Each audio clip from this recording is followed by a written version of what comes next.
Assalamualaikum. Perkenalkan, nama aku Miftahul Jannah.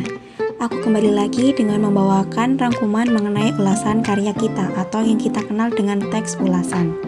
Sebelum mempelajari lebih lanjut, pernah nggak kalian tertarik untuk membaca sebuah buku karena membaca sebuah tulisan yang mengulas secara singkat tentang detail dari isi buku tersebut? Nah, ulasan singkat tersebut itulah yang dinamakan resensi dan yang akan kita pelajari hari ini. Tonton videonya sampai habis ya. Apa itu pengertian teks ulasan? Teks ulasan atau resensi adalah suatu penilaian terhadap sebuah karya, bisa berupa buku, karya seni film, ataupun drama.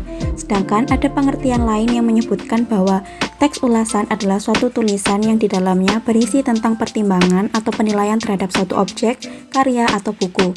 Dalam hal ini, penilaian yang diberikan bisa berupa keunggulan dan juga bisa kelemahan dari yang apa diulas. Adapun unsur-unsur teks ulasan, yang pertama adalah judul. Judul semestinya harus mempunyai kesinambungan dengan isi resensi atau isi ulasan. Selain itu, judul yang menarik juga akan memberikan nilai lebih tersendiri. Yang kedua adalah identitas buku. Identitas buku berisi judul buku, pengarang, penerbit, tahun terbit beserta cetakannya, dimensi buku, dan harga buku. Selanjutnya adalah isi resensi buku. Bagian ini berisi tentang sinopsis, yaitu ulasan singkat buku dengan kutipan singkat dan keunggulan serta kelemahan buku, rumusan buku, dan bahasa yang digunakan. Yang keempat adalah penutup resensi buku. Pada bagian penutup biasanya berisi alasan kenapa buku tersebut ditulis dan kepada siapa buku tersebut ditujukan. Tahukah kalian bahwa teks ulasan itu sangat penting? Karena teks ulasan bertujuan untuk mengetahui kelebihan dan kekurangan buku, untuk memberikan gambaran kepada pembaca secara ringkas, atau bisa memberikan masukan kepada penulis. Dan teks ulasan bisa untuk menguji kualitas buku dan mengetahui latar belakang buku itu diterbitkan. Selain unsur, ada struktur teks ulasan. Yang pertama, identitas. Identitas ini mencakup judul, penerbit, pengarang, tahun terbit, tebal halaman, dan ukuran buku. Bagian ini mungkin saja tidak dinyatakan secara langsung, akan tetapi seperti yang tampak pada teks ulasan film dan lagu.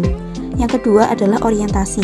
Bagian ini biasanya terletak di paragraf pertama, yakni penjelasan tentang kelebihan buku seperti penghargaan yang pernah didapatkan oleh buku yang diulas. Selanjutnya adalah sinopsis, berupa ringkasan yang menggambarkan pemahaman penulis terhadap isi buku. Yang keempat, analisis, berupa paparan tentang keberadaan unsur-unsur cerita seperti tema, penokohan, alur, dan lain sebagainya. Dan yang terakhir adalah evaluasi. Evaluasi berupa paparan tentang kelebihan dan kekurangan suatu karya.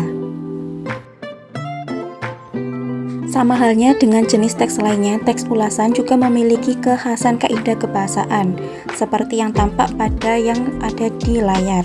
Yang pertama adalah banyak menggunakan konjungsi penerang seperti bahwa, yakni, yaitu. Dan yang kedua, banyak menggunakan konjungsi temporal seperti sejak, semenjak, kemudian, akhirnya, dan lain sebagainya. Dan yang ketiga, banyak menggunakan konjungsi penyebab seperti karena, sebab, dan lain sebagainya. Dan yang terakhir adalah menggunakan pernyataan-pernyataan yang berupa saran atau rekomendasi pada bagian akhir teks. Hal ini ditandai oleh kata jangan, harus, hendaknya, dan lain sebagainya. Bagaimana teman-teman? Itu tadi adalah video tentang pembahasan singkat mengenai teks ulasan. Semoga bermanfaat dan jangan lupa subscribe agar bisa mengikuti materi yang selanjutnya ya. Terima kasih.